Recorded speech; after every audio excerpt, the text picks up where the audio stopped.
Hi, everyone. We've got some people in the room. We've got a lot more people watching from home or work, or perhaps you're on vacation and you're tuning in.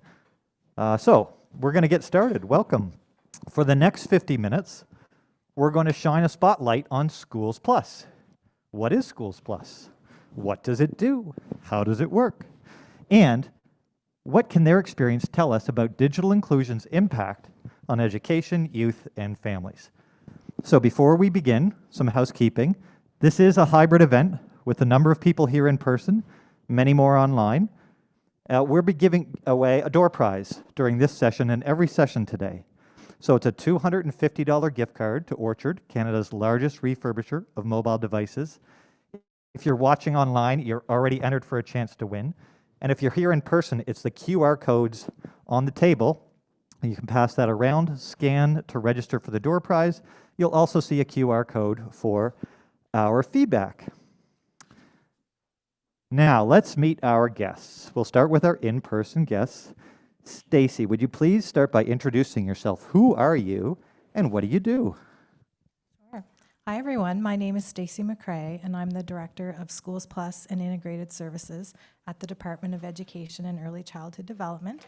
Really pleased to be here today, and our team supports the SchoolsPlus and integrated model all across the province, and we're going to share a little bit with you today about what that model looks like, and we're going to talk about why there's such a natural partnership with GEO and all of the work that we do together to include many folks in the digital world. Thank you, Stacy. Tara, would you mind introducing yourself, please? Sure, Matt. I'm Tara Moore. I'm the Provincial SchoolsPlus Coordinator at the Department of Education, Early Childhood Development, and my background is a social worker. Great. And now, thanks to the power of technology in the virtual world, we have Kristine joining us on the big screen behind us. Hi, Kristine. Would you introduce yourself, please? Hi, yes, I'm Kristine Windover, and I am also a social worker. My official title is SchoolsPlus Facilitator in HRCE in Halifax in the Bayview family of schools. So very excited to be here. We're really happy that you're here and very grateful for the work that you do at SchoolsPlus. So thank you all for being here today. We're going to get started by getting to know SchoolsPlus a little bit better through a short presentation. So another test of our technical prowess here, hopefully. Hey, look at that. It's on the screen behind us already. So I'll hand it over to our friends here. We're going to walk us through this little slide deck. Great, thanks, Matt. So it's going to be a very brief overview of SchoolsPlus, but if you want more information, you can always connect with any of us and on the website. And I'm always curious if anyone's heard or familiar of SchoolsPlus. We got a couple. Awesome. Great. Thanks. Not sure if the... Perfect. Thank you. Great. I want to talk a little bit about the model. It started back in the fall of 2018 with 14 schools. And so I think it's such an interesting concept to think about the expansion of GEO over time. And so in 2019, SchoolsPlus became available across all public education schools and was available in every community. What we're really excited about with this is that it's over 370 schools and every community is represented. We're really focused on the youngest citizens, so these are school-age children. It's such an opportunity to partner with GEO at this point in their lives. There's over 133,000 students in our province, which I think is an amazing number to think about. We support their families and their communities in different ways and partner with them. And there are different roles that are connected to the model that Tara is going to highlight a little bit about what those roles are. But ultimately, all of the community organizations in community, other government departments are part of the model. It really doesn't belong to anyone, it belongs to everyone. So it's an integrated approach. Yeah, so we have a number of folks that are dedicated to SchoolsPlus model, and so that would be 79 SchoolsPlus facilitators who are social workers. We have 147 community outreach workers who have a human services background, 54 SchoolsPlus mental health clinicians that are, so the community outreach workers and facilitators, they're employed by either the RCE the school board, CSAP, and the mental health clinicians are employed by IWK or Nova Scotia Health, and they support the schools around the province. And when we first started, there were 14 in 2008, and we were just a pilot. And as Stacy mentioned, now we are supporting every school in the province.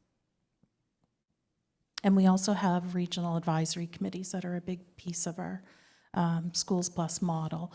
And that's with our community partners from Justice and Health and Community Services, Recreation, Transition Homes, Women's Centers, Public Health, Police, all the supports and services in the community.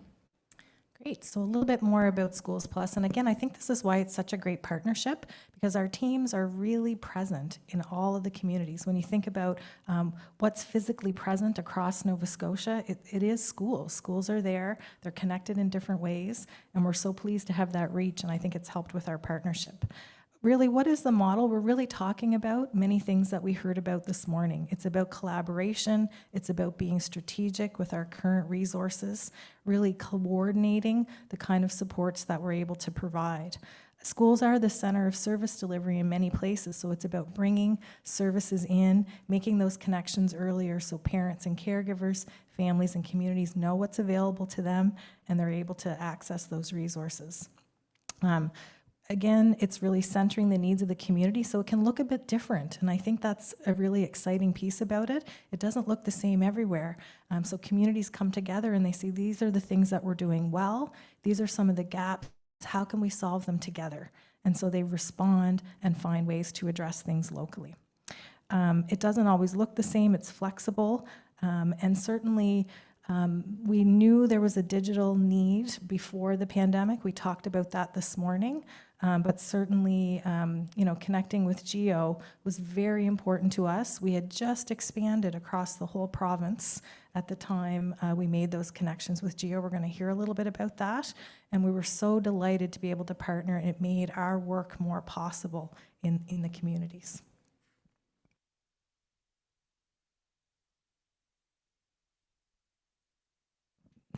I'll just talk a little bit more again.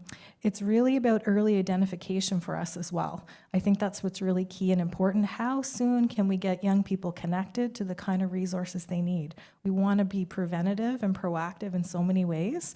And as we've seen over time, many of the services that we might navigate folks to are available digitally. So we want to make sure that they have the resources they need to access, whether they're partnering with our colleagues at Opportunities in Social Development, our partners that are connected to justice services, our colleagues that might be supporting attachment to labor market. There's so many opportunities there, so we really try to focus on that position. Folks can refer for programming, and we're going to hear a little bit more about that model as we go forward.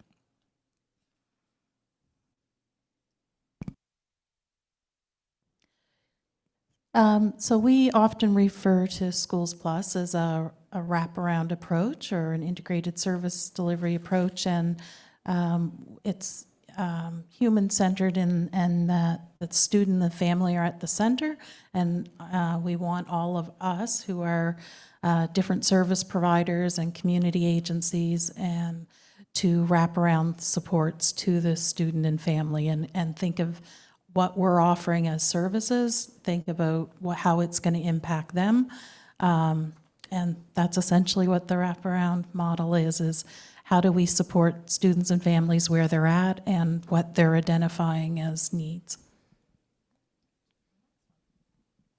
The consent form, that was an essential piece of the SchoolsPlus model that was identified when the Nunn Commission, there was an inquiry, and one of the major recommendations to Nova Scotia was that justice and health and community services and education, there were a lot of silos, and that even though we were all working with the same student and family, that we were often disconnected, and a big barrier was the information sharing. So there was SchoolsPlus has a interagency consent form that's been signed off by Justice and Health and Community Services and Education.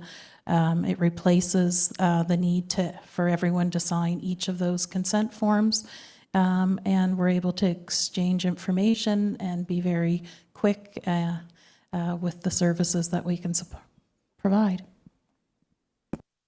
Great, so a little bit about what that might look like in action. So there are spaces located in schools all around the provinces that we call hubs, and those are locations where folks can come together, and there are other schools connected to that work in each geographic area. And there are many roles in the schools teams that collaborate with the dedicated staff. Teaching support teams come together, school planning teams, and they really try to leverage what's available in their communities. There are facilitators, as we talked about, and our partners in some form of regional advisory committee, which is made up of representatives from the different departments, the different community organizations, coming together to talk about their local communities. And we provide supports and services beyond the school year because we know that learning doesn't stop and having needs and access to other services continue. So there's programming throughout the summer months to help with some of those transitions during March break. And we know that accessible access to the digital world is so important 12 months of the year. So we're able to respond in that way. So who might access the SchoolsPlus model? It's really available to anyone, all children, youth, and their families, but in particular, really thinking about some of the communities we talked about today, those that might benefit from increased engagement in school. They might require some more coordination of services, so they might be receiving a lot of services, but they're not coordinated, so it can get challenging to manage those supports. They might need to be connected for services because they don't know what's available. And they may be involved in multiple agencies. So really coming together to have one plan and one path forward that has impact is really the goal. And the referrals can come from different places, so folks can refer themselves. They can reach out directly to their facilitator and say, I would like this support. The student planning team might come together and say, we think this wraparound support might be helpful. Would you like to access this? Or other service providers in the community or other government departments can make referrals for the more formal services. So we're really focused around accessibility, so it really helps us to be able to, when we're doing some of that navigation support, when we're meeting with families and children, it's really helpful if they can also access pieces that we might be pointing them to. So Stacy mentioned a few of these, so I'll just focus in, I guess, on the navigation. That's a big piece of the work that the community outreach workers and facilitators would do, is connecting students and families to the supports.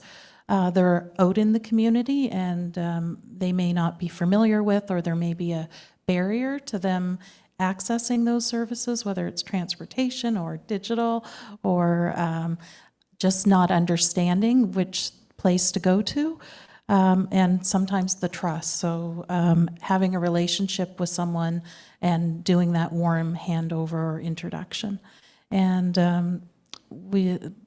part of it is to strengthening the communication between schools, service providers, and parents. Right, so the model is really designed in a multi-tiered approach. So we may be providing universal services or supports and really furthering some of the other initiatives that our other government departments might be doing so that the information gets out there, the resources get out there, and really doing some of that preventative piece and skill building in advance. We may be also doing some focused work, so it may be really focused in on a particular community or a particular need in a community and really figuring out what are the evidence-based resources that could really help us address those things. And then as we mentioned, it might be that tier 3 where we're providing individual wraparound supports, accessing the consent form that allows us to share need-to-know information more quickly. And so I think about, we access GEO support really in all of these tiers. There's a need in every way to connect in and to have that digital access. I recall recently, someone said, I can just call Matt, I can call our GEO colleagues if there's a situation where a family suddenly finds themselves not able to access a cell phone. There's been an issue, there's been some challenges, there have been some safety issues, and I can get that need met really quickly, resolve it, and we're able to move on. That might happen in a focused piece where maybe a young person is accessing a group or program that's provided digitally. and universally, we may be providing access to skills around employment market. So at every tier, there really is a need to be thinking about our digital partners. And just to briefly, some of the programs that SchoolsPlus offers around the province would be social emotional ones around roots of empathy, recreation, such as garden clubs, health promoting programs, cooking classes. These are offered to both students and families. Babysitting courses, resume writing, grandparent groups, the Incredible Years Parenting Program, and a lot of responsive programming, and this has really increased. Our data that we collect has really shown that there's been a lot more need for the free stores in schools. They're often located in the SchoolsPlus hub sites. We've done prom exchange for students, but also school supplies. And our programs that we offer are often at lunchtime or recess or during March break, professional development days, summertime. They're free and open to everyone, and we really encourage that. We're often offering these programs as a partnership with a community organization. So it might be the Y that's partnering with us, or it might be the Women's Center, or it might be OSD or Youth Nova Scotia Works. So that's part of the SchoolsPlus model, is the partnership piece. Great. And GEO is one of hundreds of partnerships that we have, but certainly a wonderful partner in that there's so many examples around accessibility and how they've come to the community. So the way that we're trying to work in an integrated way is really what we saw reflected back with GEO as they began their work, and how they went about connecting in the community. And so there was so much synergy there with how we might think about acting locally, being flexible, and really reducing those barriers so that folks can very quickly and easily access a service, feel that trust and connect, benefit from it, and develop the skills. So that really brings us to, that more formal. I know we had such a conversational morning, but we did want to share just a few things about what the model looked like. And now we want to have a conversation, hear a little bit from our colleague who's remote about some of the examples. And Matt's going to share a little bit about our history together and take us into the next part of the presentation. Yeah, thank you both. That was an excellent overview of what SchoolsPlus does. And I'm always so impressed by this approach of recognizing, what are schools there for? For education, which is really for learning, right? And so much of the focus on, getting scores up or getting kids in school is about the academic side of it. And SchoolsPlus is like everything besides that is still so important to set that child up for success needs some focus and coordinated work. And that's what SchoolsPlus does. It shows up and says, I know you're here to learn, but if you're hungry or cold or disconnected, that's really you're not set up for success. And I think GEO, we feel the same way. That digital inclusion isn't an end to itself. It is a process or a tools by which we can then achieve all these other really important goals and connections in life. And so it's been just a wonderful partnership. Let's tell them a little bit about our history. We go way back. In fact, Yes. Tara and I first met when I was starting work with Between the Bridges, which was a collective impact initiative in Dartmouth North, and then the pandemic happened. Yes, and there were so many. It was fabulous to get to meet you then, because we had lots of similar values, and the collective impact is also part of the SchoolsPlus model of that. Really is the center principles and values of it. And so then digital divide was definitely on the radar of SchoolsPlus staff before COVID. But when COVID and we were in full lockdown, it immediately became,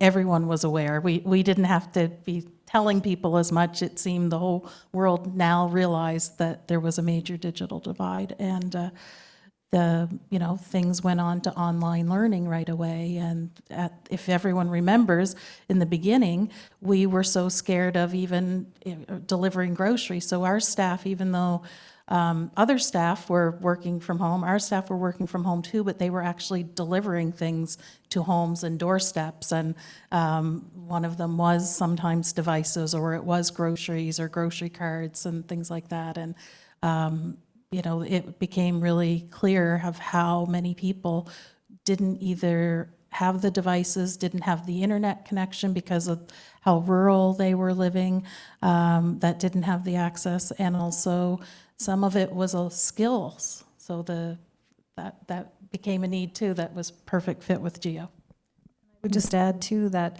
at the time there was some funding made available to say, like, what are some of the pressing needs? What do we need to get to? And so as part of our work was to say we have some communities that are particularly isolated. So we partnered right away with GEO and other groups with some of that funding and said, how do we maximize these resources?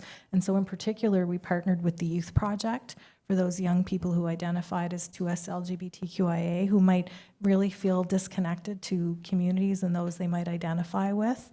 We partnered with the newcomer community because many of them couldn't understand, and so quickly being able to translate the information, know what was coming for them, and what would be available was really helpful. So, that was a great partnership under a really quick turnaround time, but it grew and grew and grew from there.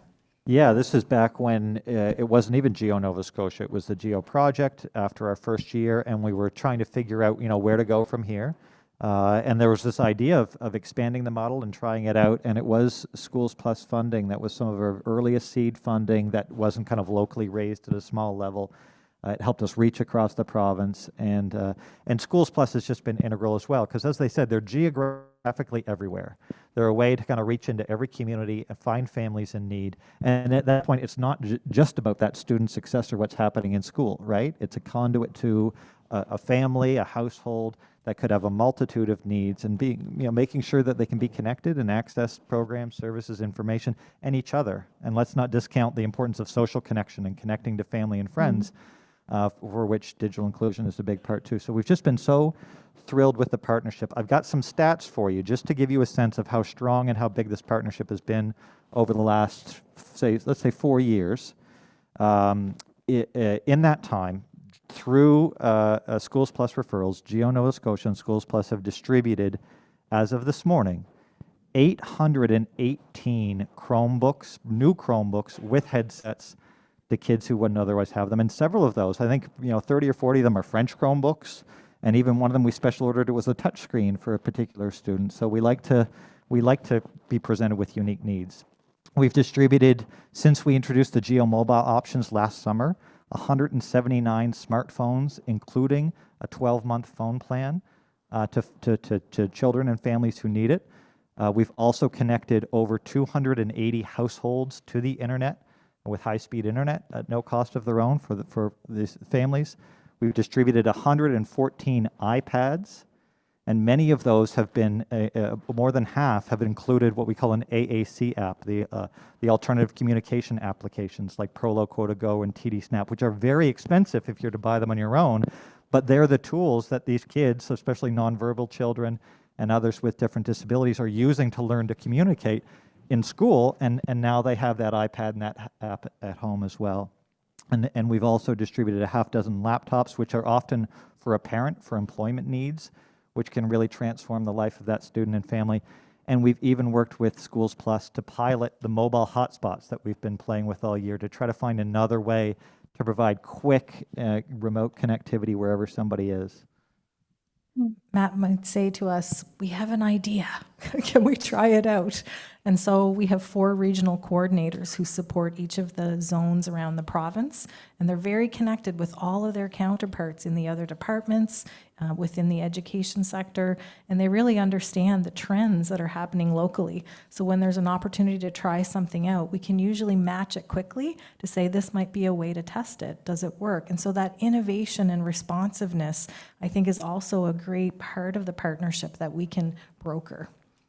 Yeah, and I am not very technical savvy, but I think it's called the MiFi, and that would have, if I'm getting it correct, and Matt, you'll step in if I'm not, but that came up from one of our regional coordinators who, you know, it was a really difficult challenge to try to figure out for the internet, and Matt came up with a solution in all his connections. So yeah, no one else could solve it that we could find. A lot of the different items and things we offer now, the original requests or challenges came from SchoolsPlus and began to expand. The iPads is definitely one of them.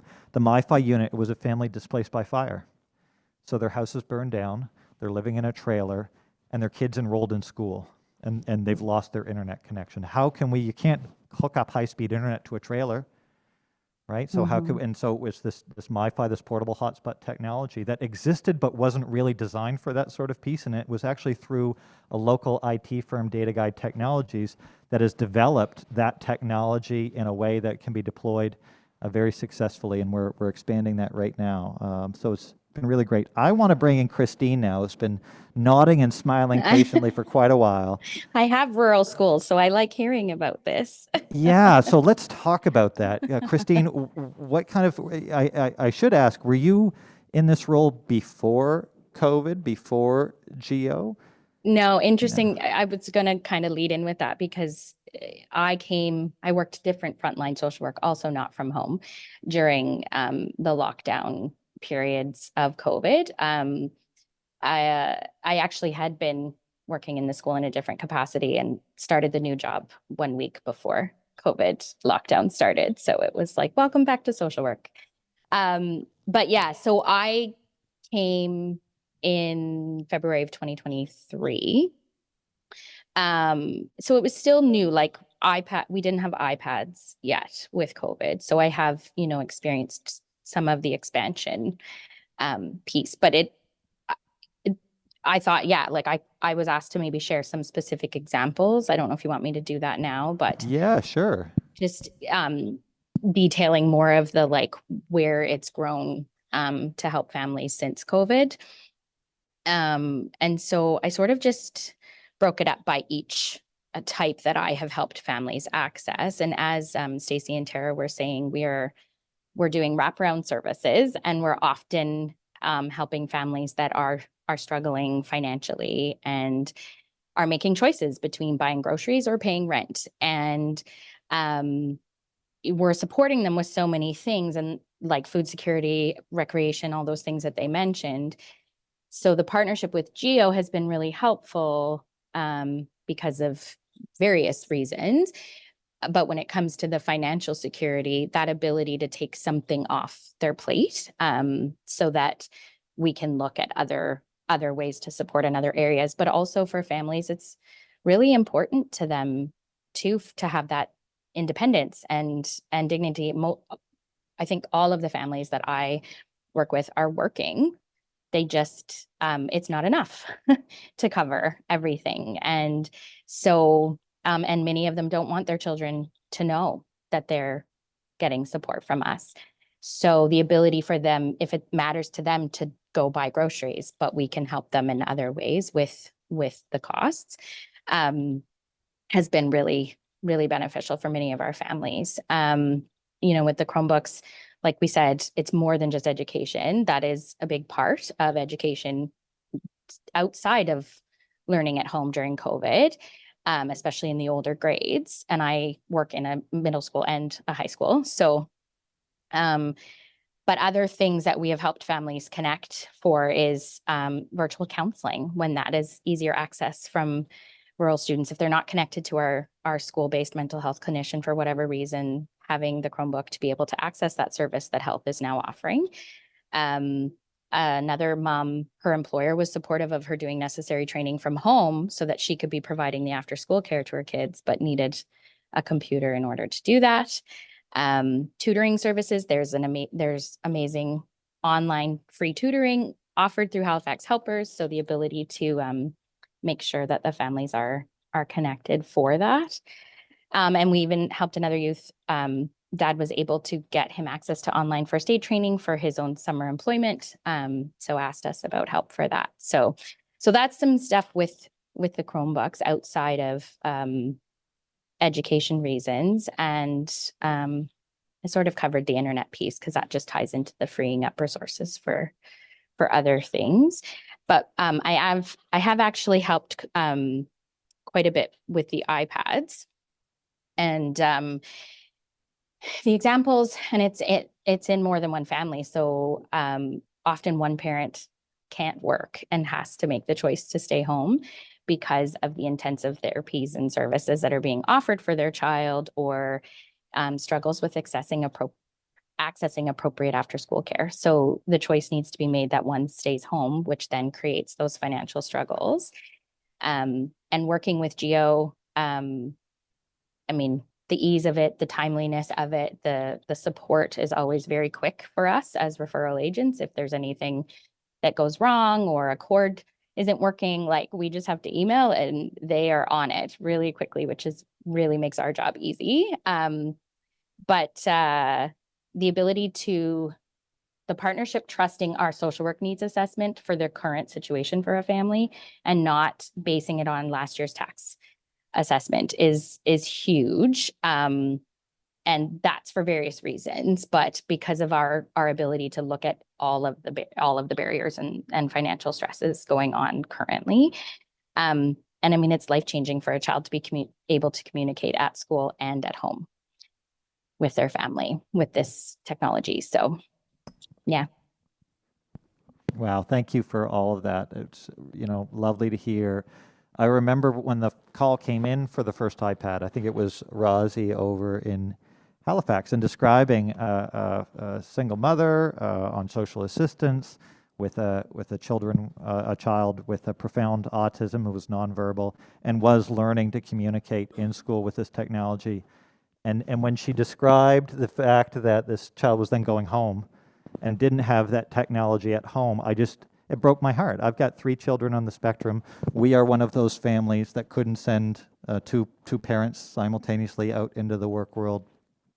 But the thought of that child not being able to communicate what they need or what they feel to their parent, even after they've developed some tools, I can't imagine that we've put children in that situation. And it was so thrilled to have SchoolsPlus partner with us to identify those sorts of families and get them what they need. SchoolsPlus is just incredible, and a resource in the province that I don't think enough people know about and appreciate. And we certainly wouldn't be able to do what we do without you. And just, Kristine, to your point, one of the things that we love about the way we can deliver programming is because we have such trusted partners like SchoolsPlus, we don't need any justification when somebody is sent to us for support. We don't need them to prove their income or prove their situation. We know that our partners understand what's happening. And so when our partners refer someone and say, here's what they need, that qualifies them. So there's never an application period. There's never a waiting a few weeks to see if you get a yes or a no. The referral is already initiating the process.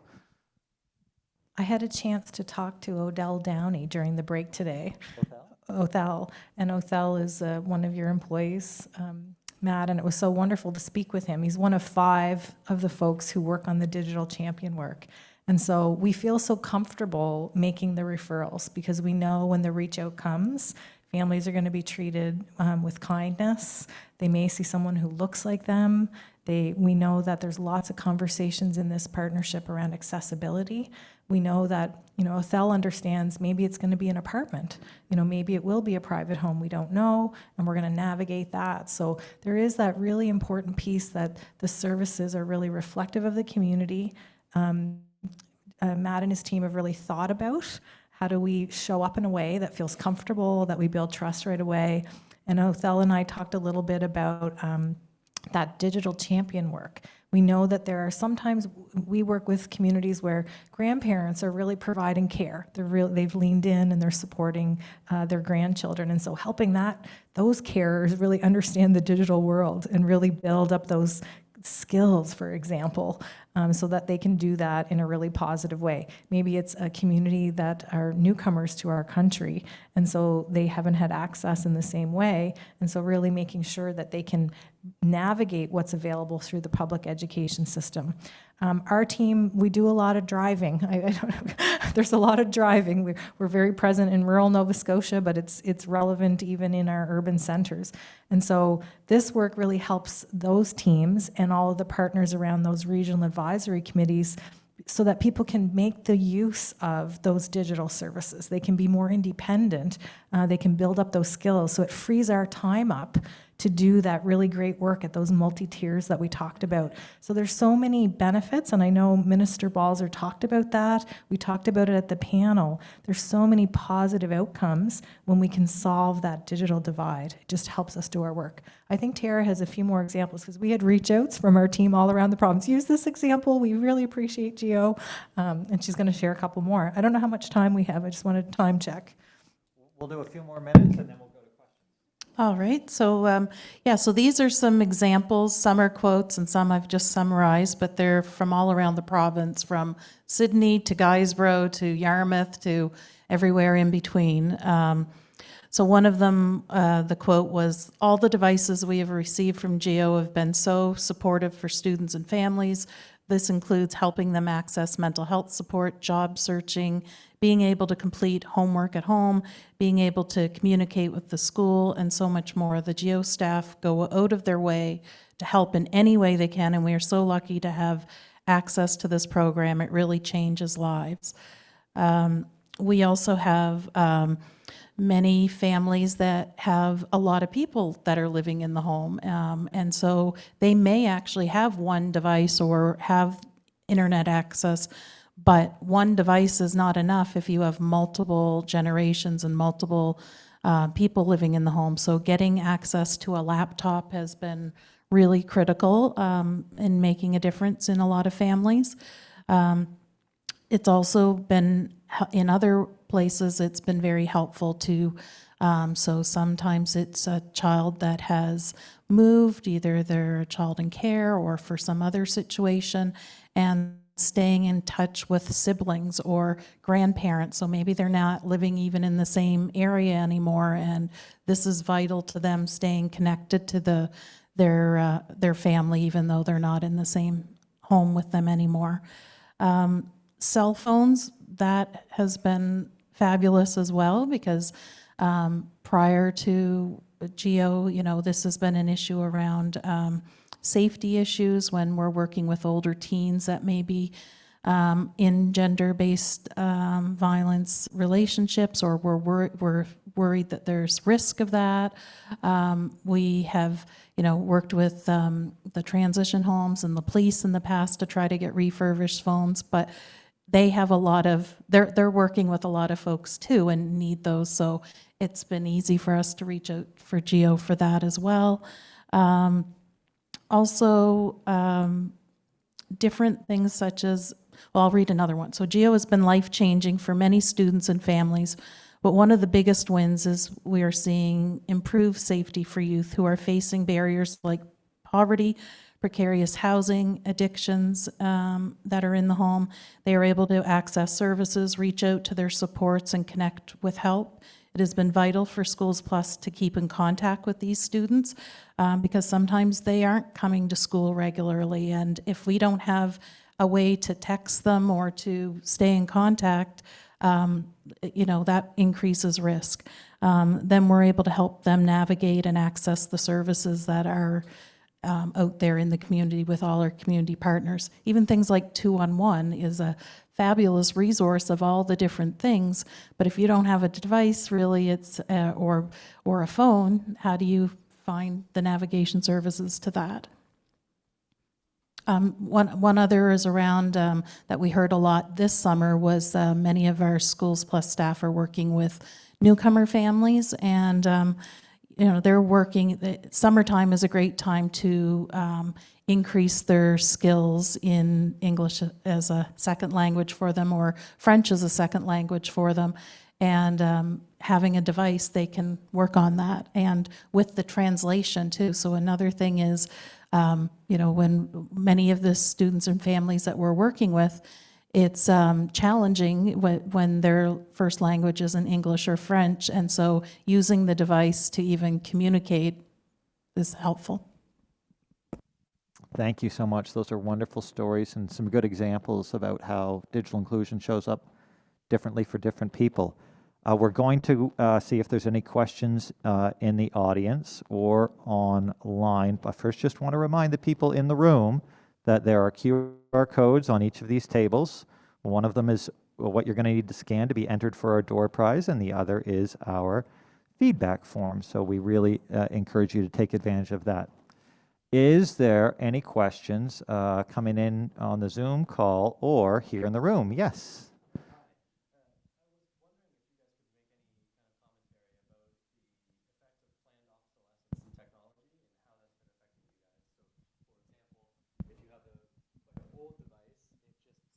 Cannot. Yeah, no worries. Do you guys want me to repeat the? Sure, no problem.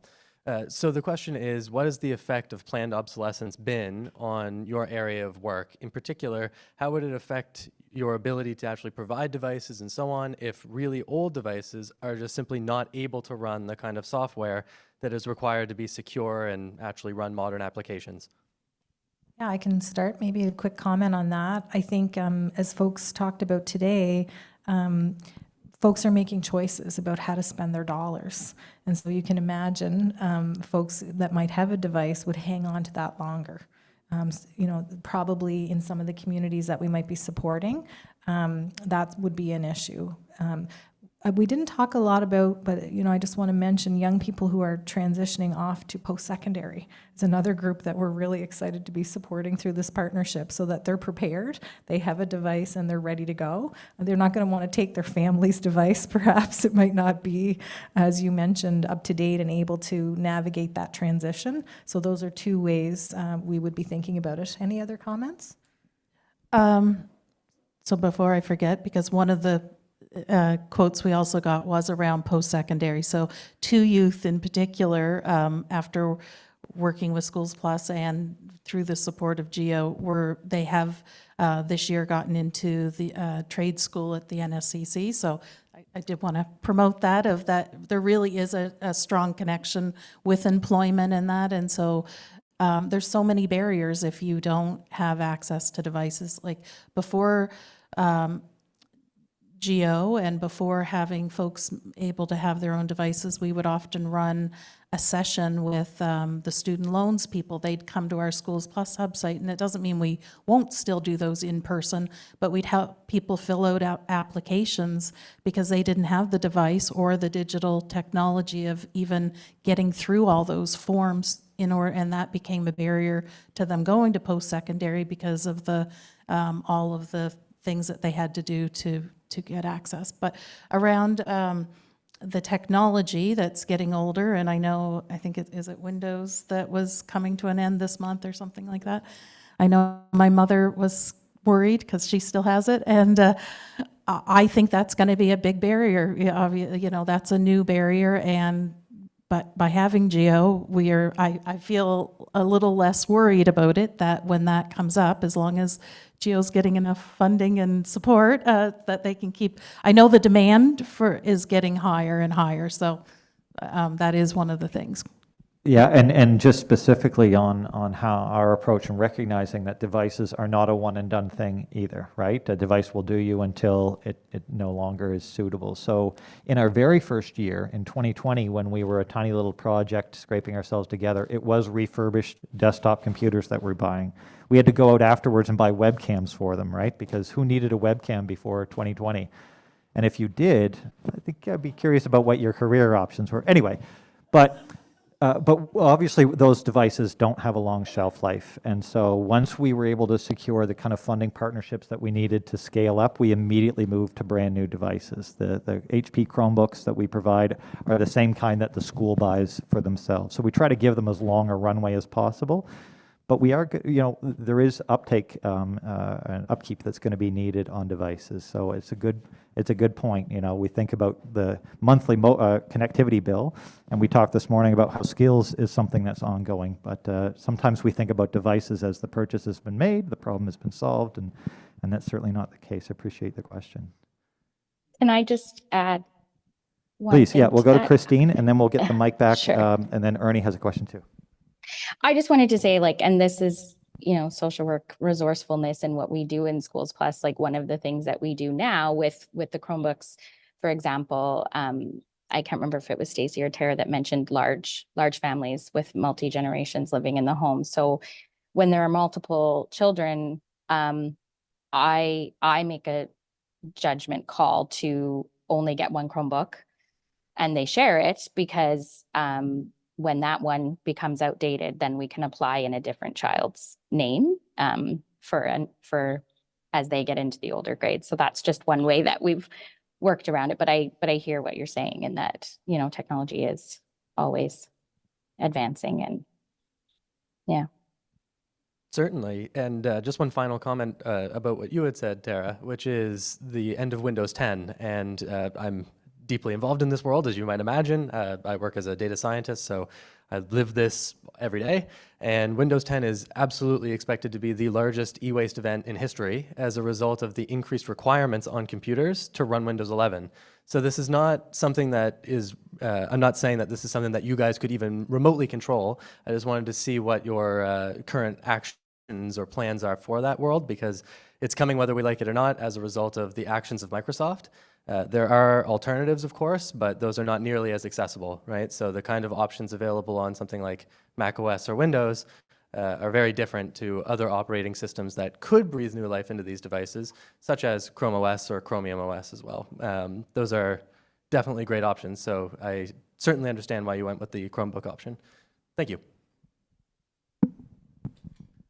Hey, lots of great insights here. Just have a little bit of a comment and maybe a question that you could maybe give us your thoughts about. I think there's an interesting dichotomy here of like making sure that our students and their families are really, really well connected. And I do want to bring up the new cell phone policies in schools. So we recognize while we want our students to be to have the access to all the technology and other connected needs outside of the classroom, I think there poses some challenges for educators when they're inside the classroom. So yeah, I just kind of like to introduce that as a little bit of an open-ended question and get your thoughts on how we strike a good balance there with our young people.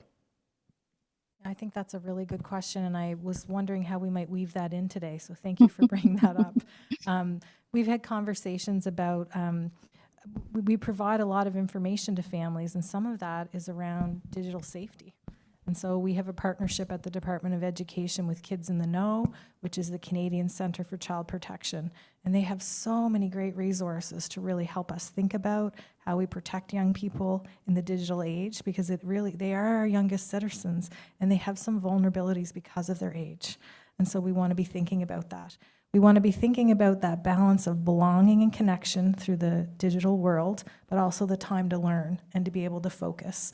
And so some of the programming that we would be supporting, and Kristine would know about this, is really set up to be in a circle. You know, young people are developing skills. We're really focusing on social and emotional learning and the transference of those skills into multiple settings.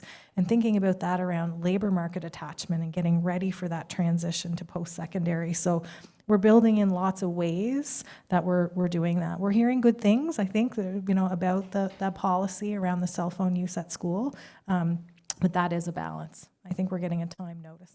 Yes, it is time to wrap up. Thank you for the signal. And on the, just let me add, on the, particular on the mobile phone safety piece, especially we're doing more and more work with status of women and looking at people fleeing gender-based violence and other situations where that mobile device, which is an incredible tool, can then be used against you and create harm. And we've always been concerned about youth as well. And so our technology partners here in Nova Scotia, Data Technologies, are working with us to develop filters, content filters that can be applied to our phones and our accounts that can weed out certain things, like whole categories of internet scary things, like, you know, adult content or gambling or pirating or this sort of thing. So, and others to support, you know, people to make sure that their device isn't being used in a way to track them or harm them in some way. So, you know, it's almost like that, you know, the cat and mouse game, right? The technology creates great opportunities. It also creates new risks, and then we try to follow up to find new ways to create safety. So, Can I just, please, okay, sorry, I'm Tara, louder than I was Kristine, expecting. and then Tara, and then we're going to wrap. I just wanted to say that ties into the partnership with us doing the social work needs assessment. It's not just financial needs assessment. I had a family where the older child had gotten a cell phone from the worker in their junior high. And the caregiver asked me for cell phones for the younger two that were vulnerable, like they are too vulnerable and too young. So there's that assessment too about whether we apply for the device or not, and having those conversations with the families about, us making the choice about when we're applying for which device and what the needs are. And as Stacy and Tara mentioned, the mobile phones are for parents or often like youth that are in, where the mobile phone is providing more safety than risk to them. Yeah. And I was just going to add that many of our SchoolsPlus sites have partnered with the Status of Women or the Y with tests around human trafficking, sexual exploitation, as well as the police often do workshops for parents and caregivers that SchoolsPlus would host and promote. So we're always trying to build that awareness for them. All right. Well, we are now 2 minutes over time, which just goes to show what a great conversation we're having. But we need to clear the room. There's somebody coming in for another session shortly. So thank you to our guests, Stacy McRae, Tara Moore, Kristine Windover. Thank you all here and online for watching. And guess what? One of you is a winner. We're all winners here. Come on. But one of you is an even bigger winner because you've won a $250 gift card to Orchard, Canada's largest refurbisher of mobile devices. But you're going to have to wait till the end of the day to find out who it is. So stay tuned and thank you all again.